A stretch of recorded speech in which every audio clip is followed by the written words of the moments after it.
Hello world, my name is Zara. I am a full stack web developer with a passion for investing. Today I am about to make a weather application that you can go to the website and learn the weather. And I'm not thinking about stocks too much, but I wanted to make a quick video about two stocks that I purchased and why I purchased them. Two stocks that I think are immune to Amazon, even though they're in the retail industry, and those are Home Depot and Costco. So I'm going to go into a little bit of detail without going into numbers too much about why I purchased them. So first of all is Home Depot, and Home Depot is currently around $150 something a share, and it's currently around 22 times earnings. So by historical standards, Home Depot might be slightly expensive, but considering the trajectory of the stock price and the earnings growth, I think 22 times is very reasonable for this stock. And it is growing sales and earnings, but it's growing them organically, and it is growing them online as well.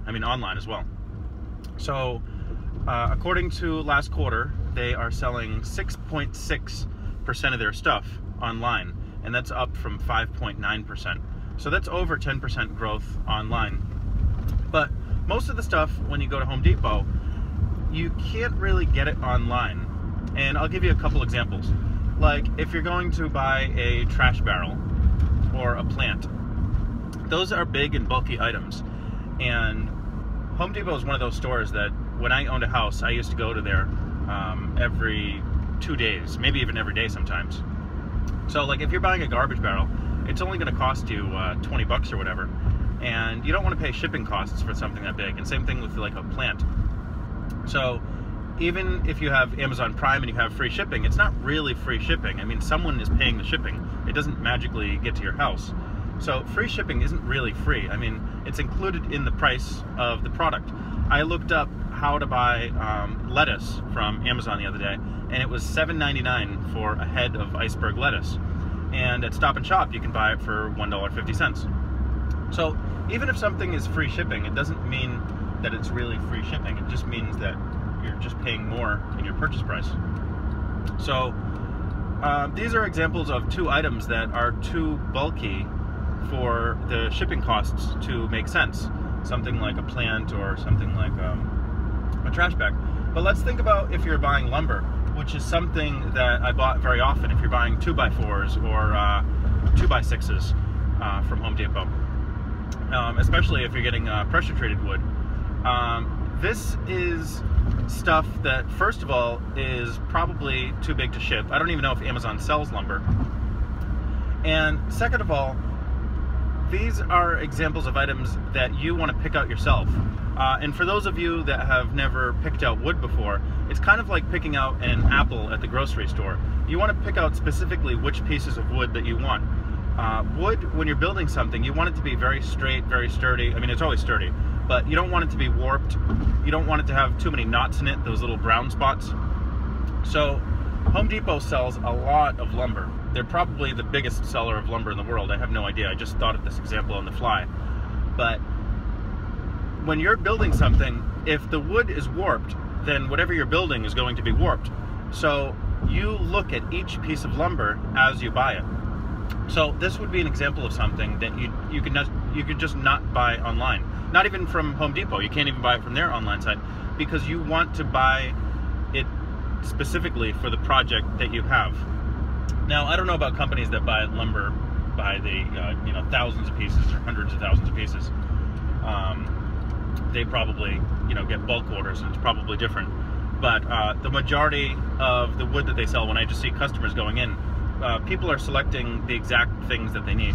Other things that Home Depot sells would be like gallons of paint, stuff like Drano. This is heavy stuff that the shipping costs just don't make sense. So I think you get the point. And another reason to buy Home Depot is because house prices are near an all-time high now, and people just take pride in their houses, and investors want to fix up houses so they're nice so that they can resell them. So everybody is spending money on houses right now, and that's one of the major reasons Home Depot is getting a lot of business. So if house prices are high, then Home Depot is basically going to get a lot of business.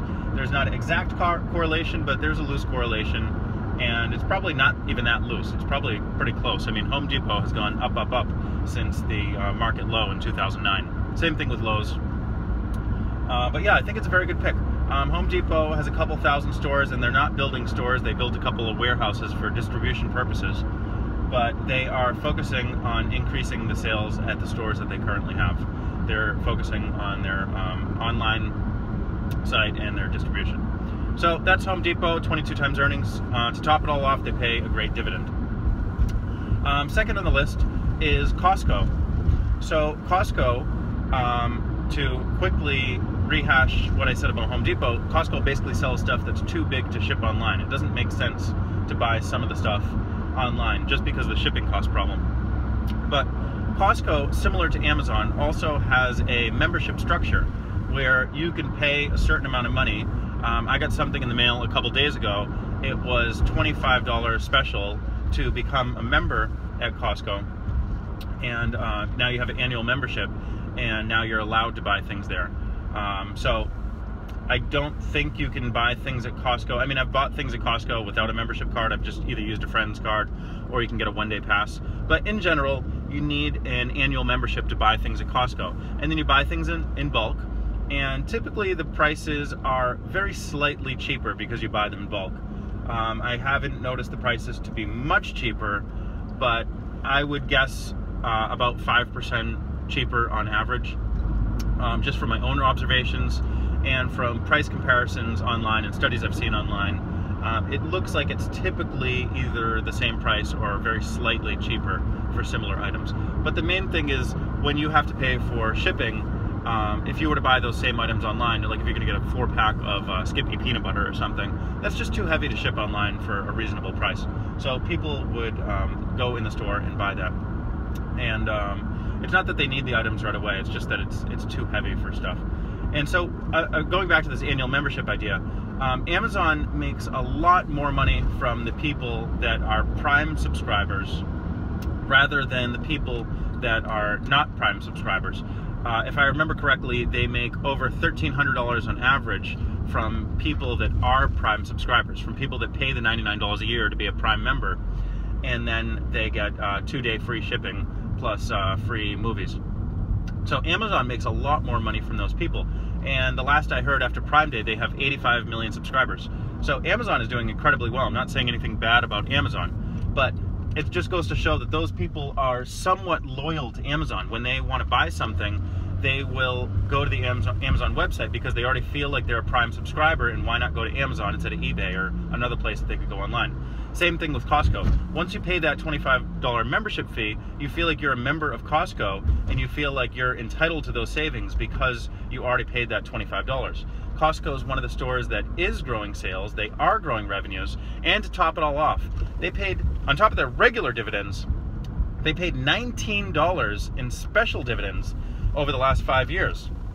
They paid $7, they paid $5, they paid $7. So special dividends are special. They're money that the company gives you on top of the regular dividends. For a company to give away $19 in dividends, I don't think I've ever heard of a company giving away so much money.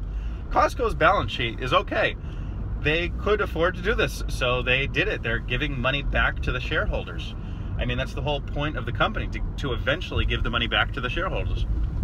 And Costco, in the past, has given a load of money back to the shareholders. So this is wonderful. This is so wonderful. It's so weird, like when you have like $10,000 of stock and then you get like a $700 bonus. Usually dividends are 20 bucks or something, and then Costco gives you like 700 bucks. It's ridiculous. It's absolutely ridiculous.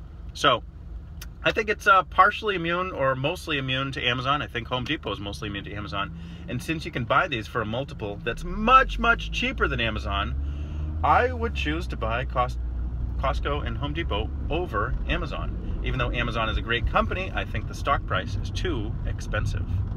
So, thanks for listening. Thank you for subscribing. I hope you learned something. I hope that you make your own choices when deciding what stocks to buy. And I appreciate you watching. Bye.